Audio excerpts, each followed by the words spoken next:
कहानी के शुरू में हम एक आर्कियोलॉजिस्ट टीम को देखते हैं जो नई नई जगह पर जाकर खोज किया करते थे, ऐसी चीजों के बारे में पता करते थे जिनके बारे में कोई भी न जानता हो। आज उन्होंने एक केव आर के अंदर जाना था, मगर तभी उनकी नजर एक पुरानी चर्च पर पड़ती है जो कि एक ऊंची चट्टान पर बना हुआ था और काफी पुराना भी होता है। अब उसी को देखने के लिए आर्कियोलॉजिस्ट की टीम ऊंचाई पर चढ़कर ऊपर बढ़ती है, जहाँ पर इन्हें बहुत ही पुराने जमाने की चीजें देखने को मिलती हैं। वो चीजें उन्हें बहुत अलग लग रही थी, वो उसमें खो जाते हैं। अब उनके दिल में ऐसी ही और चीजें देखने की ख्वाहिश जाहिर होती है, इसलिए अब वो चर्च के और अंदर जाने का सोचते हैं। उसमें एक धमाका करते हैं ताकि आगे का रास्ता खुल सके, मगर बॉम्ब पहले ही फट जाता है, जिस वजह से चर्च की बिल्डिंग सारी की सारी गिर गई थी क्योंकि वो बहुत पुरानी होती है। आर्कियोलॉजिस्ट की पूरी टीम नीचे जाकर गिरती है, मगर उन्हें ज्यादा चोट नहीं आती, पर उन्हें वहाँ पर कोई अजीब सी आवाज सुनाई देती है। वो आवाज किसकी थी कोई भी नहीं जानता। अगले सीन में हमें आर्कियोलॉजिस्ट की एक और टीम दिखाई जाती है जो उसी केव में जाने की तैयारी कर रही थी जहाँ पर पहली टीम गई थी। जो कुछ हमने कहानी के शुरू में देखा, ये वक्त हमें अब 4 साल आगे का दिखाया गया है, लेकिन कोई भी इस बात के बारे में नहीं जानता था कि पिछली वाली टीम कहाँ पर गई, कहाँ पर गायब हुई, किसी को कुछ पता नहीं था। अब इस टीम को उस गार की गहराइयों में जाना था जहाँ पर बहुत पानी होता है, इसीलिए टीम का हेड एक बहुत ही बेहतरीन स्कूबा डाइवर की टीम से बात करता है जो तैरने में माहिर थे। वो बताता है कि इस केव के बारे में बस यही सुना है, जो भी गया वापस नहीं आया। ये बात सुनकर वो टीम घबरा जाती है, मगर इस काम के लिए उन्हें बहुत अच्छे पैसे मिलने थे,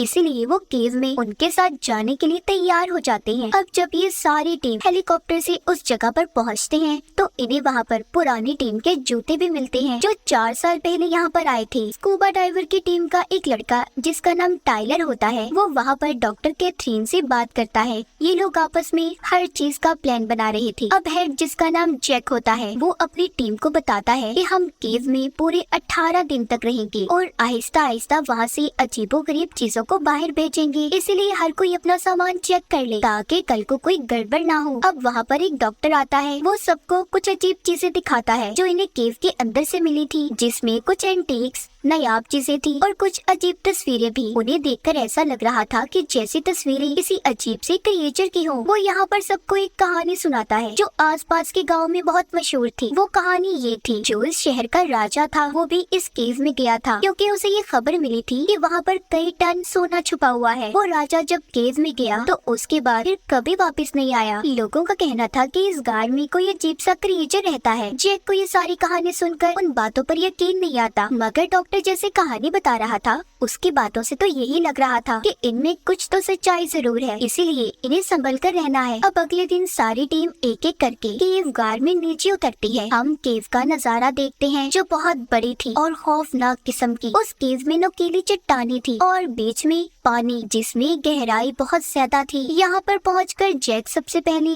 अपनी टीम में से एक साथी को नीचे पानी में भेजता है। जब वो तैरकर नीचे जाता है तो पहले तो उसे पानी में कोई चीज नहीं मिलती, लेकिन थोड़ा सा आगे जाने पर उसे सूखी जगह नजर आती है। वो वहाँ पर रुककर अब अपनी टीम से बात करता है। जैक की टीम अपने साथी को मॉनिटर स्क्रीन पर देख रही थी, तभी उनके साथी के पास किसी अजीब सी किस्म का जानवर आता है जिसके साथ वो खेलने लगा था क्योंकि वो काफी नरम था। ये सब कुछ जैक की टीम के लोग भी देख रहे थे, इसीलिए अब वो अपने साथी को पानी की गहराई में थोड़ा और अंदर जाने का कहते हैं। जब जैक का साथी पानी की गहराइयों में थोड़ा और अंदर जाता है तो उसे कुछ हलचल महसूस होती है। इस बारे में वो अपनी टीम को भी बताता है, पर अचानक से जैक का साथी डर गया था, उसकी लाइन भी कट जाती है। जैक की टीम अब अपने साथी को नहीं देख पा रहे थे। सभी टीम मेंबर्स डर गए थे और सोचते हैं कि आखिर अचानक से हुआ क्या। इसीलिए अब सब कहते हैं कि हमें एक साथ पानी की गहराई में नीचे जाना चाहिए, मगर जैक कहता है नहीं, अभी नहीं। अब वो अपने दूसरे साथी को जाने का बोलता है ताकि वो जाकर अपने पहले साथी के बारे में पता कर सके। टाइलर जो कि जैक का भाई था, जिसको हमने कहानी के शुरू में भी देखा, वो फिर से जैक से कहता है कि हमें सबको मिलकर जाना चाहिए, पता करने के अंदर क्या हो रहा है, आखिर क्या खतरा है। इसलिए जैक टाइलर की बात को मान लेता है। अब ये आधे लोग पानी की गहराई में जाते हैं। बीच में जो इन्हें नायाब चीजें नजर आ रही थी उनके साथ साथ तस्वीरें भी ले रहे थे और जो कुछ अनमोल चीजें इन्हें मिलती हैं उन्हें अपने पास भी रख लेते हैं। थोड़ी देर बाद ये उस जगह पर पहुंच जाते हैं जहाँ पर आखिरी बार इन्होंने अपने साथी को देखा था। वहाँ पर उन्हें अपने साथी का सामान तो मिलता है पर वो गायब था। सब कुछ देखकर ऐसा लग रहा था कि जैसे वो खुद अपने सामान को छोड़कर अपनी मर्जी से गया हो। वहाँ पर इन्हें कुछ और पुराना सामान भी मिलता है जो कि किसी पुरानी आर्कियोलॉजिस्ट टीम का था। तभी तभी जैक की टीम के एक साथी को साइड पर अजीब सा मरा हुआ जानवर मिलता है, जिसे जब वो देखने जाता है तो डर गया था और चिल्लाता है। अब वहाँ पर उसकी चीखों की आवाज को सुनकर जितने भी और जानवर थे सब ने उस पर हमला कर दिया था। वो उसे खींचकर पानी के अंदर ले जाते हैं, जहाँ पर एक बहुत बड़ा क्रिएचर जैक के साथी के टैंक पर हमला करता है। उसका टैंक फट जाता है, जिसकी आवाज को सुनकर टाइलर जब उसे बचाने भागता है, मगर तब तक देर हो गई थी। वो बड़ा क्रिएचर उसे खींचकर अपने साथ ले गया था, जो कि एक तंग गार्ड था जो पानी में काफी गहराई में था, जिसके अंदर इंसान का जाना तो मुमकिन नहीं था क्योंकि वो बहुत ज्यादा छोटी जगह थी। अब टाइलर वापस आकर इस बारे में अपनी टीम को बताता है तो सब सुनकर हैरान हो गए थे। कहते हैं कि नामुमकिन सी बात है ये केव जमीन के बहुत नीचे है और फिर उससे भी ज्यादा गहराई में किसी जानवर का पल पाना बहुत मुश्किल है। इसके बाद जैक की टीम दोबारा से अपने साथी को ढूंढने का कहते हैं, मगर अब वो रास्ता भी बंद हो चुका था जहाँ से ये पहले गए थे, क्योंकि टैंक के फटने की वजह से पत्थर नीचे आकर गिरे, जिससे रास्ता बंद हो गया। मतलब के दो साथी इनके लापता हो चुके थे। ये दोबारा से अब अपने बेस पर आ जाते हैं, उसी ठिकाने पर जहाँ पर ये केव में ठहरे हुए थे। जैक अपनी पूरी टीम से कहता है कि हमारे पास यहाँ रहने के लिए सिर्फ 18 दिनों का सामान मौजूद है, इससे पहले हमें यहाँ से निकलना होगा। जैक का साथी कहता है अब हम पुराने रास्ते से तो वापस नहीं जा सकते, क्योंकि ऐसा लगता है उधर कोई खतरनाक जानवर है जिसने हमारे साथियों पर भी हमला किया है। क्या पता उसी ने पुराने आर्कियोलॉजिस्ट की टीम को भी मारा हो। जैक अपने साथी से कहता है क्या हो गया है, तुम शांत रहो। वो अब डॉक्टर से भी इस बारे में बात करता है, जिस पर डॉक्टर कहता है कि ये बात मुश्किल है, मैंने कभी ना तो इतने बड़े क्रिएचर को देखा और ना उनके बारे में सुना है। अब जैक अपने साथी को लेकर रास्ता ढूंढने निकल जाता है। उधर टाइलर की अपने एक साथी के साथ लड़ाई हो गई थी। वो साथी टाइलर को इसलिए मार रहा था क्योंकि उसका कहना था कि हमारा साथी तुम्हारी वजह से मरा, अगर तुम्हें आवाज आई थी तो जाकर तुम उसे बचा भी सकते थे, पर तुमने जानबूझकर ऐसा कुछ नहीं किया। अब तभी उनकी टीम की एक लड़की आकर उन्हें लड़ाई से रोक लेती है। डॉक्टर उधर उस मरे हुए जानवर के बारे में टेस्ट करता है, वो उसे माइक्रोस्कोप पर देखते हैं। दूसरी तरफ जैक जो कि रास्ता ढूंढने निकला हुआ था, उस पर भी एक जानवर ने हमला कर दिया था, जिससे जैसे तैसे करके जैक बच जाता है और जल्दी से वापस अपनी टीम के पास आता है। उसकी कमर पर उस जानवर के नाखूनों के निशान थे। उसका एक टेंटिकल जैक के साथ ही आ गया था। टीम के लोग जैक से उसे अलग करते हैं और अब ये मिलकर उस टेंटिकल पर टेस्ट करते हैं। इनकी टीम में जो डॉक्टर कैथरीन थी वो बताती है कि ये किसी किस्म का पैरासाइट है, जमीन में रहने वाला कीड़ा। इनका काम मरे हुए इंसानों को खाने का है। इनके सूंघने और सुनने की ताकत बहुत तेज होती है, मगर ये इतना बड़ा कैसे हो सकता है, अजीब बात है। डॉक्टर कहते हैं कि हो सकता है यहाँ पर ये कई अरसे से पल रहे हों और ये केव कितनी पुरानी है किसी को भी इस बारे में नहीं पता। सब सुनकर जैक कहता है हमें जल्दी ही यहाँ से निकलना चाहिए, मगर उसके साथी उसे अभी रुकने का कहती है क्योंकि उस जानवर के नाखून लगने की वजह से उसकी कमर से खून निकल रहा था। डॉक्टर भी उसे मना करते हैं, मगर वो नहीं मानता और सबको अपने साथ लेकर एक दूसरे रास्ते की खोज में निकल जाता है जहाँ से बाहर जाया जा सके। अब सभी एक साथ आगे बढ़ रहे थे कि तभी रास्ते में जाते हुए इन्हें पुरानी आर्कियोलॉजिस्ट की टीम की हड्डियां मिलती हैं, जिनमें उसी जानवर के दांतों के निशान थे जिसने जैक को भी काटा था। सारी टीम जैक की बात को मानकर आगे बढ़ रही थी, मगर अब जैक की चोट बढ़ने लगती है। जब ये सब एक चट्टान पर चढ़ रहे थे तो जैक का साथी कहता है कि मुझे लगता है हम गलत रास्ते पर चल रहे हैं क्योंकि मुझे कोई पानी की आवाज नहीं आ रही, मगर जैक कहता है तुम चलते रहो, मुझे आ रही है। थोड़ा ऊपर पहुँचने पर इन्हें पानी मिल जाता है। जैक अब उसके अंदर फ्लेयर गन को डालकर देखता है कि पानी कितना गहरा है। उसे पता चलता है कि पानी नीचे बह रहा है। वो अपने साथियों से कहता है कि कुछ देर हम यहाँ पर आराम करेंगे, जिसके बाद हम इस पानी में उतरेंगे। तभी यहाँ पर उसके एक साथी से लड़ाई हो जाती है क्योंकि वो इस मुसीबत की घड़ी में भी हर चीज को रिकॉर्ड कर रहा था। अब सब आराम करने बैठ जाते हैं। जैक को अजीब से दूरी पड़ रही थी। उसके साथी उसके बारे में दूर बैठे बात करते हैं, कहते हैं कि अब हमें जैक की फिक्र हो रही है, उसे कभी भी इतना गुस्सा नहीं आया था। उधर दूर बैठा जैक अपने सभी साथियों की बातों को सुन पा रहा था। ऐसा इसलिए था क्योंकि उसके जिस्म में बदलाव पैदा हो रहे थे। उस जानवर के काटने की वजह से उसकी सूंघने और सुनने की ताकत भी तेज हो गई थी। क्या जैक भी वैसा ही जानवर बनने वाला था या कुछ और? अब खैर ये आराम करने के बाद निकल पड़ते हैं। आगे वाटरफॉल झरना था। जैक सबसे कहता है कि हमें इस झरने को पार करना है। कैथरीन कहती है नहीं जैक, मुझे ये रास्ता गलत लग रहा है, मगर जैक उसकी बात को नहीं मानता और सबको अपने पीछे आने का कहता है। जब सभी कूद रहे थे तो तभी कैथरीन का पाँव किसी चीज ने पकड़ लिया था, मगर थोड़ी देर बाद छोड़ देता है। कैथरीन भी जल्दी से अब अपने साथियों के साथ आगे बढ़ती है। और कहती है कि नीचे कोई चीज है। जब ये नीचे देखते हैं तो नीचे इन्हें व्हेल दिखाई देती है जो इनके इर्द गिर्द घूम रही थी। इसी दौरान ऊपर से जब डॉक्टर भी आता है तो वही क्रिएचर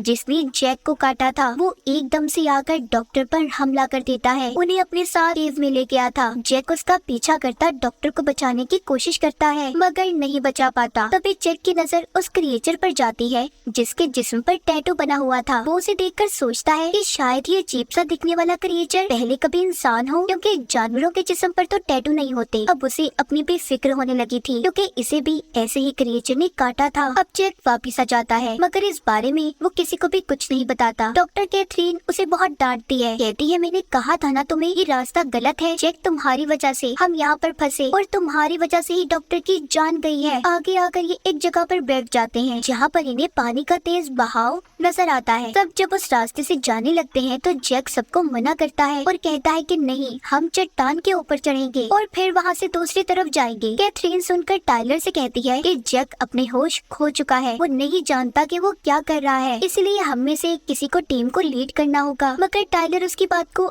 अनसुना कर देता है और आगे बढ़ जाता है। अब आधे लोग कैथरीन की बात को मानने को तैयार थे जबकि आधे जैक के साथ जाने के लिए तैयार हो जाते हैं। एक लड़की जैक के साथ ही जब चट्टान पर चढ़ना शुरू होती है तो ऊपर वही बहुत बड़ा खूनख्वार क्रिएचर आ जाता है जिसे देखकर वो लड़की डर गई थी और नीचे गिर जाती है। पर क्रिएचर आकर उसे पकड़ लेता है और उससे चिपक गया था। अब उस लड़की के पास कोई और रास्ता नहीं था, इसीलिए वो अपने सिलेंडर को ब्लास्ट कर देती है जिससे उसकी भी मौत हो गई थी। जैक उसकी लाश को उठाकर लाता है। सब बहुत ज्यादा दुखी थे क्योंकि एक एक करके ये अपने साथियों को अपनी आंखों के सामने मरता देख रहे थे। जैक के जिस्म में भी बदलाव होना शुरू हो जाते हैं। कैथरीन और जैक की अब बहस हो जाती है जिस वजह से इनके दो ग्रुप्स बन गए थे। जैक, टाइलर और इनका एक साथी एक ग्रुप में थी जबकि कैथरीन के साथ उसकी बाकी की टीम के लोग थे। जैक अपनी टीम को चट्टानों के ऊपर से ले जा रहा था। वो लोग एक ऐसी जगह पर पहुंच जाते हैं जहां पर हजारों की तादाद में कंकाल ढांचे पड़े थे। ये वही जगह थी जहां पर राजा अपनी फौज के साथ सोना लेने आया था मगर वो भी इस क्रिएचर से बच नहीं पाया और मारा गया, जिसके बाद इस केव को बंद कर दिया गया। वहीं पर जैक को एक जगह से ठंडा पानी आता दिखाई देता है। ये समझ गए थे कि यहाँ से बाहर निकलने का रास्ता है। जैक अब सबको जब बुलाने जा रहा था तो उसे एकदम से फिर कुछ होता है। ये देखकर टाइलर कहता है तुम यहाँ पर रुको, मैं बुलाने जाता हूँ। दूसरी तरफ कैथरीन जो कि क्रिएचर से बचते बचाते अपनी टीम के साथ आगे बढ़ रही थी, तभी एक साथी को क्रिएचर पकड़ लेता है। कैथरीन और उसकी दूसरी साथी वहाँ से भागती हैं। इन्हें टाइलर ने भी ढूंढ लिया था। वो जल्दी से कैथरीन और उसके साथी को लेकर जैक के पास जाता है। जैक अब सबको बताता है कि तुम्हें इस पानी के रास्ते से आगे जाना होगा, मगर वहाँ पर भी इन्हें बहुत से क्रिएचर्स का सामना करना पड़ता है। वो क्रिएचर जो कि सालों से यहाँ पर रह रहे थे वो सारे अब जाग जाते हैं। तभी ये अपनी जान बचाने के लिए जब पानी में छुपने की कोशिश करते हैं मगर नहीं बच पाते। क्रिएचर ने उन्हें देख लिया था। जैक उन क्रिएचर्स का मुकाबला करता है, एक एक क्रिएचर को मार रहा था क्योंकि उसके अंदर भी अब उन्हीं का खून था और एक बॉम्ब को लेकर क्रिएचर के साथ पानी में कूद जाता है। बॉम्ब ब्लास्ट हो गया था। बाकी बचे हुए लोग जैक के बताए हुए रास्ते से नदी से बाहर आ जाते हैं। अब कहानी हमें एक साल आगे की दिखाई जाती है जहाँ पर कैथरीन और टाइलर मिलते हैं। टाइलर कहता है कि मैं अपने भाई को बहुत याद करता हूँ। वो यहाँ पर जैक की बात कर रहा था जिसके बारे में कोई भी नहीं जानता वो जिंदा था या मर गया। अब टाइलर कहता है लेकिन अगर वो हमारे साथ आ भी जाता तब भी जिंदा नहीं रह पाता। कैथरीन कहती है नहीं, ऐसा नहीं है, वो यहाँ पर भी जिंदा रह सकता था। ये बोलकर कैथरीन उसे मिलती है और यहाँ से जाने लगती है। इसी दौरान टाइलर उसकी आंखों को देखता है जो बिल्कुल जैक जैसी लग रही थी जब वो इन्फेक्टेड हुआ था, मतलब कि कैथरीन भी इन्फेक्टेड थी। जब केव में किसी ने कैथरीन का पाँव पकड़ा था तो तभी ये इन्फेक्टेड हुई होगी। अब वो क्रिएचर कैथरीन की वजह से और भी बढ़ेंगे, मतलब कि केव से भी बाहर वो जिंदा रह सकते हैं। टाइलर उसे ढूंढने लगता है मगर वो अब जा चुकी थी। क्या पता कैथरीन ने इन क्रिएचर्स की फौज बना ली हो, कोई कुछ नहीं जानता था। और इसी के साथ इस फिल्म की कहानी भी यहीं पर खत्म हो जाती है।